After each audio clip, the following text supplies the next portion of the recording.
Hello friends, today I will start with Library and Information Science DSSB Exam 2014 Part 4।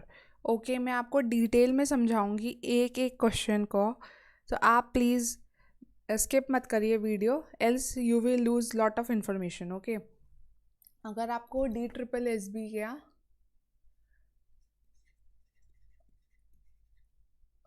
2019 का paper देखना है तो आप पार्ट 1 एंड पार्ट 2 देख सकते हैं। ओके, अभी मैं पार्ट 4 पे हूँ, एग्ज़ाम 2014 DSSB। क्वेश्चन नंबर 31 कहता है, reading centres, story hours, exhibitions and reading to illiterates are forms of A extension service, B service of a library public library, C both A and B, or D none of the above। Here the correct answer is extension service।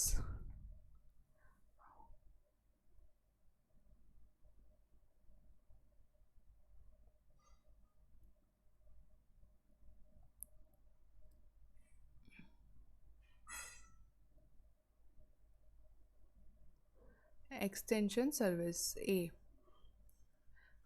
Basically आप सोचो extension service हम use क्यों करते हैं?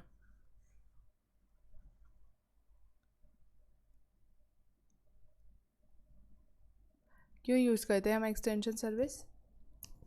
Extension service हम मतलब use करते हैं लाइब्रेरी साइंस में। बेसिकली जो नॉन रीडर्स होते हैं, जो बुक रीड करने के इंटेंशन में नहीं होते हैं, हम उनको रीडर्स बनाएं। ठीक है, बेसिकली कि उनके अंदर गुड रीडिंग हैबिट्स आ जाए। ठीक है, तो बेसिकली हम स्टिमुलेट करते हैं उनके अंदर रीडिंग हैबिट्स को। सारे जो बुक्स और हैं और जो रीडर्स हैं वो टुगेदर एक प्लेटफॉर्म पे आ जाए, जिससे क्या होगा कि प्रमोशन होगा कलेक्शन का और ज़्यादा से ज़्यादा बुक्स यूज़ होगी। ओके, इसमें इवन मैं यहाँ पे लिख देती हूँ, मैक कॉल्विन ने बोला था to increase the readers and the volume of work and later to make library more useful to more people, and later to make the library more useful for to more users, more people, sorry। and similarly ALA American library association ने 1983 में बोला था, define किया था extension service को as the provision by library of material and service to individuals and organisations outside its regular service area, especially to an area in which library service is not otherwise available। okay, सो जहाँ पे भी library service नहीं मिल रही है वहाँ तक library service पहुँच जाए, इसलिए mobile library as a part of extension service है। ठीक है, और एक्सटेंशन सर्विस किस लॉ में आती है?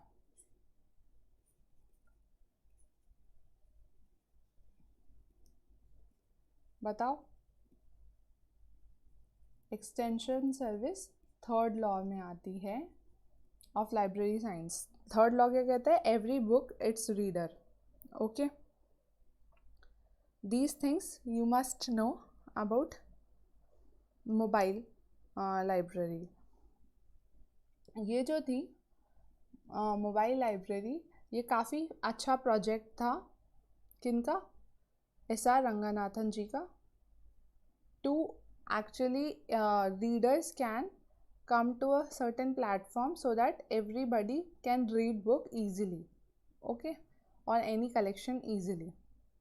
Now comes question number 32। 32 says the model Public Library Act was presented by SR Ranganathan in 1930 at A Asian Educational Conference, B Andhra Pradesh sorry, Andhra Pradesh Library Association Conference, C, India Public Library Conference, or D, Madras Library Association Conference. Correct answer is public library act के बारे में S R Ranganathan जी ने present किया था इन Asian educational conference में. Okay ए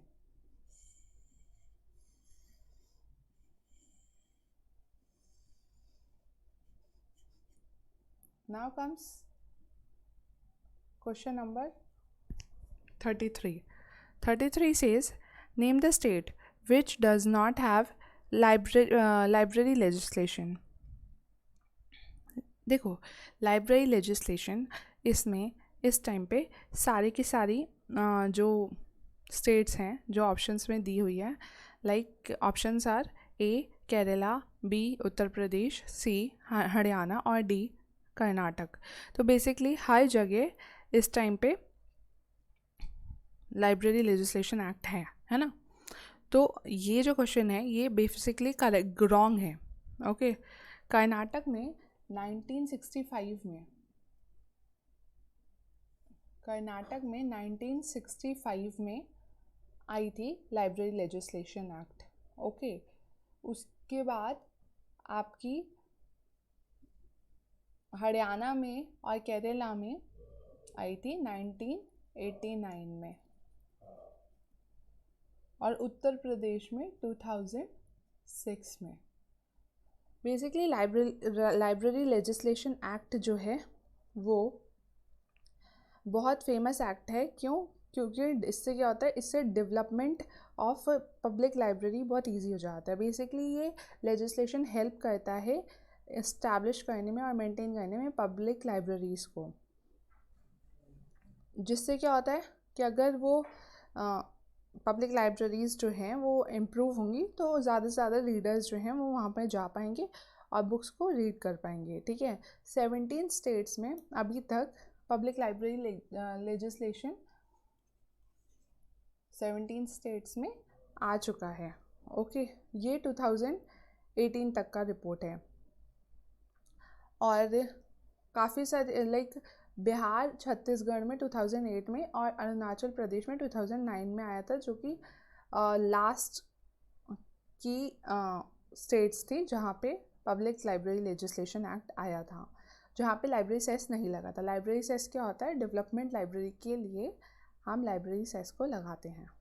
okay, now comes question number 34. Question number 34 कहता है extension service is a special feature of A university library, B college library, C public library और D all of the above. Correct answer is extension service. मैंने अभी बताया था थोड़ी देर पहले, extension service जो है वो पब्लिक लाइब्रेरी के लिए होता है. Okay,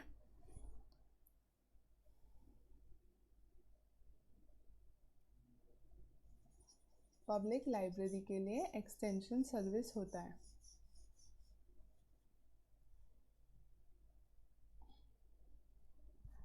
okay, question number 35 says which term was coined by Ranganathan for mobile library? A moving library, B library on wheels, C Librarian, or D all of the above.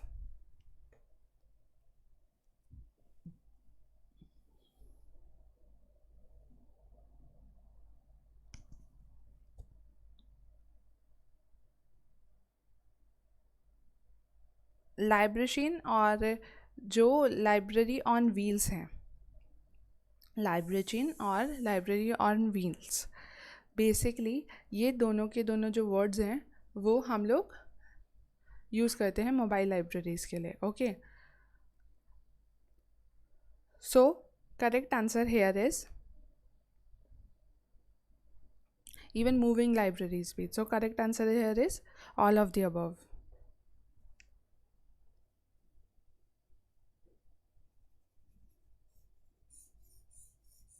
Moving libraries क्या है? Basically एक extension service है, जिससे क्या होगा, जो आपके जो नॉन रीडर्स हैं वो रीडर्स बने और रीडिंग हैबिट लोगों के अंदर जनरेट हो।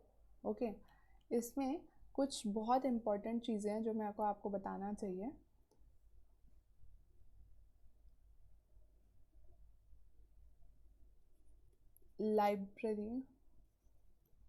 लाइब्रेरी ऑन व्हील्स, बेसिकली ये 15 अक्टूबर 2018 में रेलवे में देखा गया था। इंडियन रेलवे ने लॉन्च किया था first time library on wheels, और यू कैन से जिसको बुक्स ऑन व्हील्स।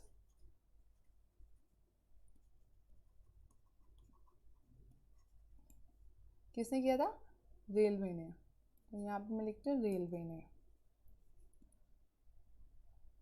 कौन सी ट्रेन थी वो? कौन सी ट्रेन था उस ट्रेन का नाम? उसका नाम था Panchavati Express and Deccan Queen train. Okay, so these things you should remember library on wheels के बारे में।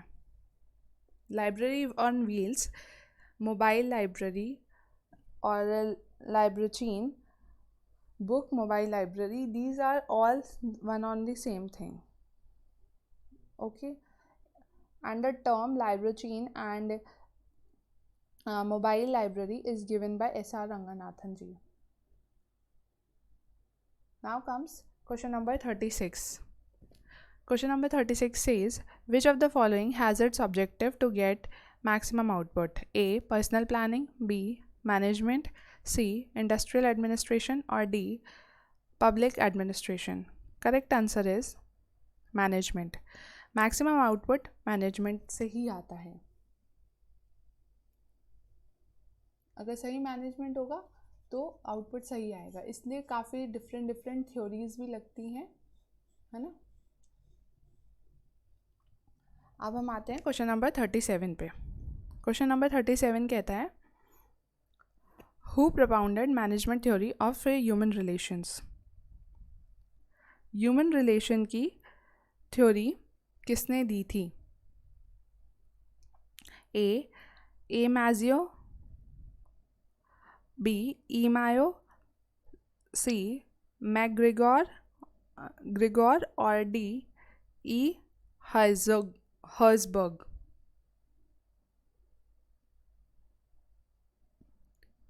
Correct answer is ईमायो. Okay, ईमायो is the correct answer.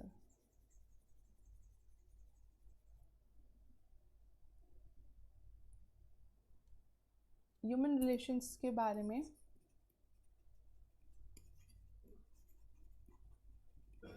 Elton Mayo जी ने बोला था। ओके, उनकी जो रिसर्च थी वो की गई थी हॉस्टन स्टडीज के नाम से, ठीक है। और उनकी एक बुक का नाम था human problems of an industrial civilisation. Okay, 1933 में ये दी गई थी। बेसिकली ह्यूमन रिलेशन स्कूल्स जो है वो किसके अंदर आता है? वो आता है न्यू क्लासिकल थ्योरी के अंदर में आता है। इसमें एल्टन मायो के अलावा दो को रिसर्चर्स थे उनके साथ जिन्होंने काम किया था, एफ.जे. रॉथलिसबर्ग एंड विलियम डिक्सन। ओके, तो मैं यहाँ पे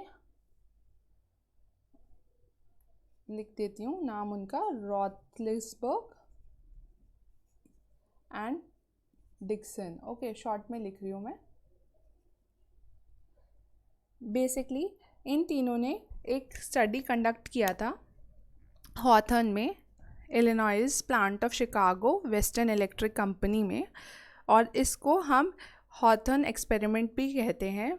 इस एक्सपेरिमेंट में इन्होंने क्या किया था, इन्होंने सेट ऑफ ग्रुप्स बनाए थे और उसमें डिफरेंट डिफरेंट चेंजेस किए थे, like lightning, frequency of rest periods, working hours, control groups, और काफ़ी सारे अलग चेंजेस करके देखा था उन्होंने।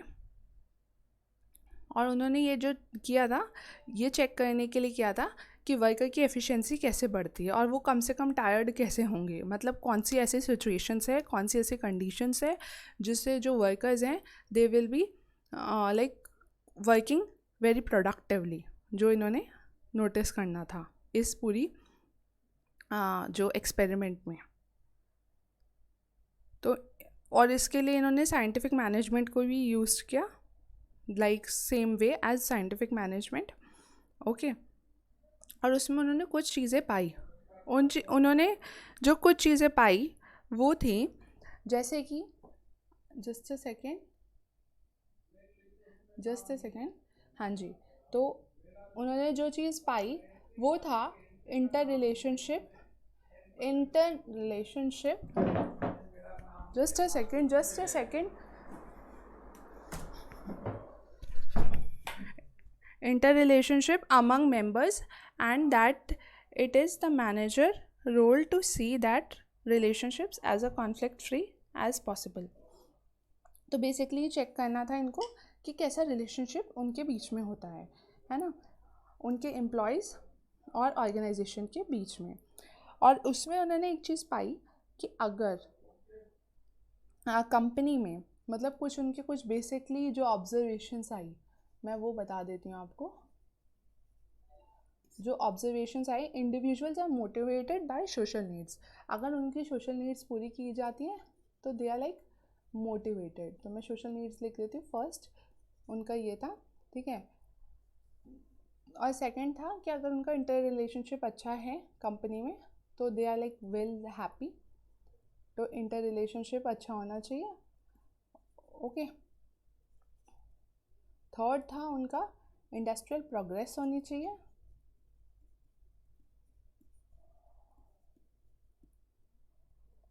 और जो एम्प्लॉयज़ हैं वो हैप्पी रहते हैं अगर सोशल फोर्सेस, उसके जो पीयर ग्रुप्स हैं वो अच्छे हों। अगर उनका जो पीयर ग्रुप है वो अच्छा हो तो उनको कोई फ़र्क नहीं पड़ता of incentives and controls of management पे।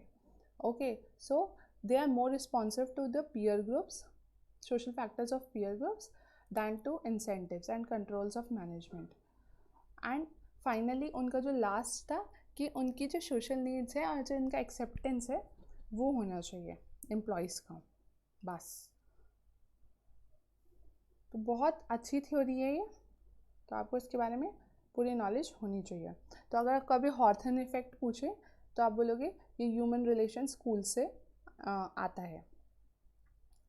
बेसिकली ह्यूमन रिलेशंस जो है ये बहुत अच्छा टॉपिक है and it is a very vast and it is like lot of paper it is been asked. Okay, अगर आप सोशोग्राम देखोगे ना, सोशोग्राम टेक्निक यूज़ होती है ह्यूमन रिलेशन में। Okay, these things finally like we come to the question number 38 now। Who classified scientific principle of management with library management? A. Ranganathan, B. E.J. Evans, C. B.P. Singh, or D. Derek Austin? Correct answer is E.J. Evans।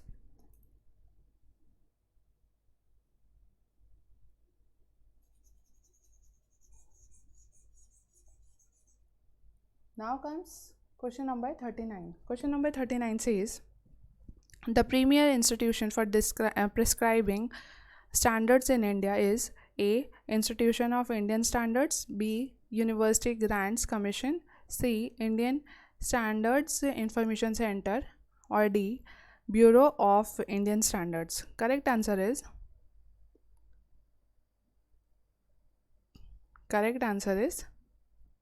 Bureau of Indian Standards।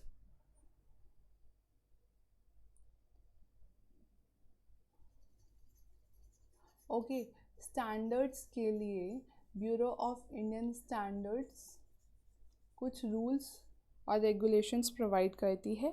और basically ये कब आया था?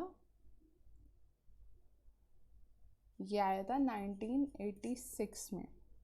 Okay, so basically bureau of Indian standards establish हुए थे 1986 में।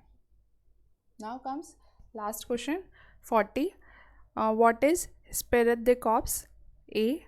Teamwork. B. Collective work. C. Personal work. Or D.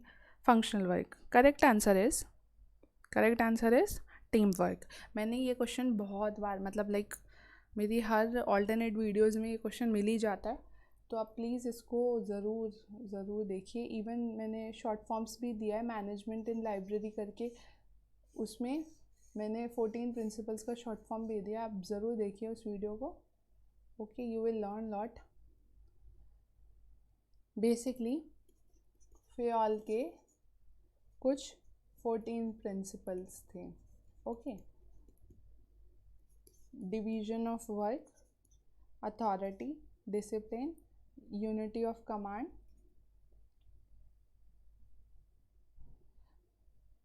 Unity of direction, subordination of individual interest to general interest, remuneration, centralization, scalar chain, order, equity, stability of tenure of personnel,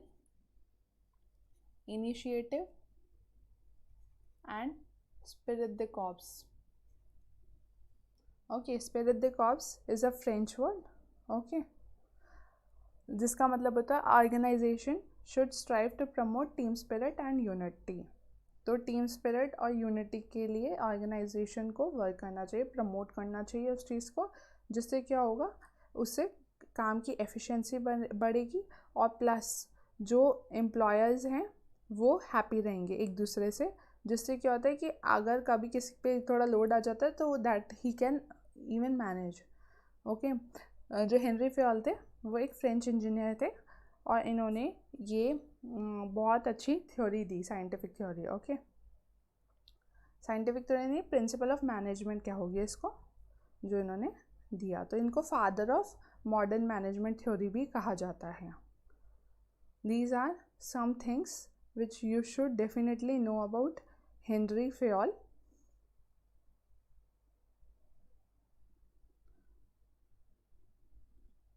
Thank you friends. Thanks for watching. Like, comment, share, subscribe और basically आप अपने friends के साथ इसको share कर सकते हो। अगर आपको मेरी वीडियो अच्छी लगी तो काइंडली प्लीज़ सब्सक्राइब। इवन नीचे बटन है रेड कलर का, आप उसको प्रेस कर सकते हो। ओके, और मेरी ईमेल आईडी है ugclibraryvideos@gmail.com।